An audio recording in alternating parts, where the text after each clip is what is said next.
রাজ্য রাজনীতিতে অশালীন ভাষায় আক্রমণের ধারা অব্যাহত। কখনো বিমান বসু, অনিল বসু, সুশান্ত ঘোষ, বিনয় কোঙার বা সম্প্রতি আনিসুর রহমান, চন্দ্রিমা ভট্টাচার্য, কাকলি ঘোষ দস্তিদার। তালিকাটা ক্রমেই দীর্ঘ হচ্ছে। প্রত্যেকেই যেভাবে বিরোধীদের আক্রমণে কদর্য ভাষা ব্যবহার করেছেন, সেই ধারায় এবার নতুন সংযোজন শাসক দলের বিধায়ক তথা রাজ্যের কৃষি প্রতিমন্ত্রী বেচারাম মান্না। নন্দীগ্রাম আন্দোলনের সময় বিনয় কোঙার তৎকালীন বিরোধী নেত্রীকে উদ্দেশ্য করে যে ছাপার অযোগ্য কুৎসিত ভাষায় আক্রমণ করেছিলেন, সেই প্রসঙ্গ টেনে এদিন একই রকম কুরুচিকর ভাষায় তার দিকে পাল্টা আক্রমণ শানিয়েছেন রাজ্যের কৃষি প্রতিমন্ত্রী।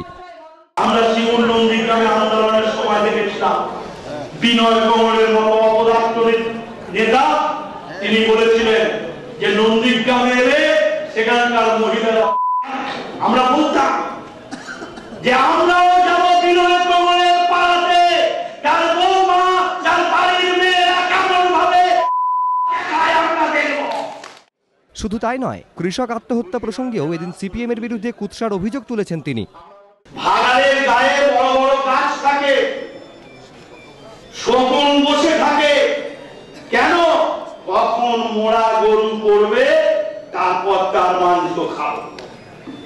এখন সিপিএম এর নেতারা হয়ে গেছে সেই ভাগাড়ের শকুনের মতো বসে রয়েছে। কোথায় গ্রাম বাংলায় স্বামী স্ত্রীর সাথে ঝগড়া হয়ে আত্মহত্যা করছে, বাবা ছেলের সাথে ব্যক্তিগত ঝগড়ায় আত্মহত্যা করছে, পারিবারিক বিবাদে আত্মহত্যা করছে।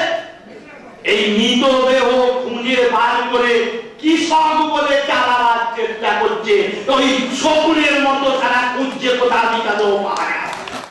মুখ্যমন্ত্রীকে নিয়ে আনিসুর রহমানের মন্তব্যের পরই বিদ্যুৎজনেদের পাশাপাশি শাসক দলের একের পর এক প্রতিনিধিরা কড়া ভাষায় সমালোচনায় সরব হয়েছেন। পার্থ চট্টোপাধ্যায় বলেছেন, আমাদের সকলের বাকসংযম জরুরি।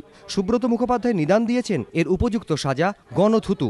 কিন্তু তার 3 দিনের মধ্যে তাদেরই সতীর্থের এই মন্তব্য তৃণমূলের বিড়ম্বনা বাড়াবে বলেই মনে করছেন রাজনৈতিক পর্যবেক্ষকরা। ওয়াকিবহাল মহলের বক্তব্য, কয়েকদিন আগেই বিচার বিভাগ নিয়ে মন্তব্যের জেরে বেচারামের বিরুদ্ধে আদালত অবমাননার দায়ে রুল জারি করেছে হাইকোর্ট। সেই প্রসঙ্গে আদালতে সুর নরম করলেও তিনি যে সতর্ক হননি, তা বেচারামের এদিনের বক্তব্যে স্পষ্ট। দেবাশিস মুখোপাধ্যায়, এবিপি আনন্দ, কুচবিহার।